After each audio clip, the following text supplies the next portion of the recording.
नमस्कार. मी doctor Jagdish Gindodia, त्वचारोगतज्ञ, Deopur, Dhule, Maharashtra, India.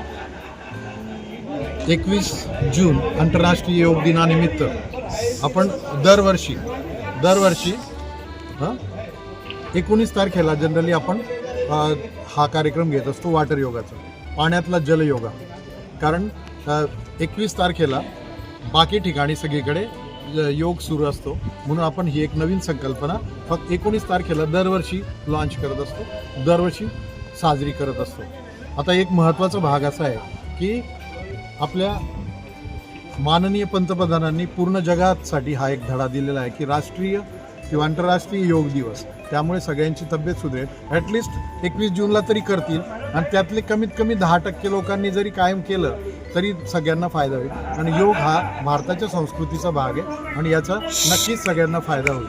तर यासाठी आपण वॉटर योगा ही एक नवीन कन्सेप्ट आहे, आणि याची जी थीम आहे ती सगळ्या ज्येष्ठ नागरिकांना याचा फायदा हो. तर वॉटर योगामध्ये जे आसनं किंवा जे प्राणायाम किंवा ज्या क्रिया आपल्याला पाण्यात बाहेर करता येत नाही ते पाण्यात ज्येष्ठ नागरिकांनाही करता येतात. जसं आता आपले महेश बाबाजी घुगे यांनी आता 78 वय आहे, तरीसुद्धा पूर्णपणे सगळं पाण्यातले आसनं आणि प्राणायाम सगळे पाण्यात करतात. हा एक महत्त्वाचा भाग आहे. इथे बऱ्याच लोकांचे गुडघेदुखी कमी होत आहे. लंबर स्पॉन्डलोसिस, स्लिप डिस्कसाठी, फ्रोझन शोल्डरसाठी, GBSसाठी खूप चांगला फायदा होत आहे. डायबेटीज, BPसाठी, किडनीच्या आजारांसाठी, लिव्हर सिरोसिसमध्ये पण बऱ्याच लोकांना याचा फायदा होतो आहे. एव्हियन, कोविडमुळे बऱ्याच लोकांचा म्हणजे हिप जॉईंटमध्ये प्रॉब्लेम झाला. कोविडमुळे काय झालं की अव्हॅस्क्युलर नेक्रोसिस, तर त्या लोकांना पण याचा खूप चांगला फायदा होत आहे.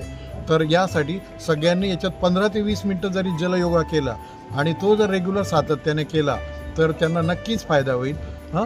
आणि तुम्हा सगळ्यांचे आभार.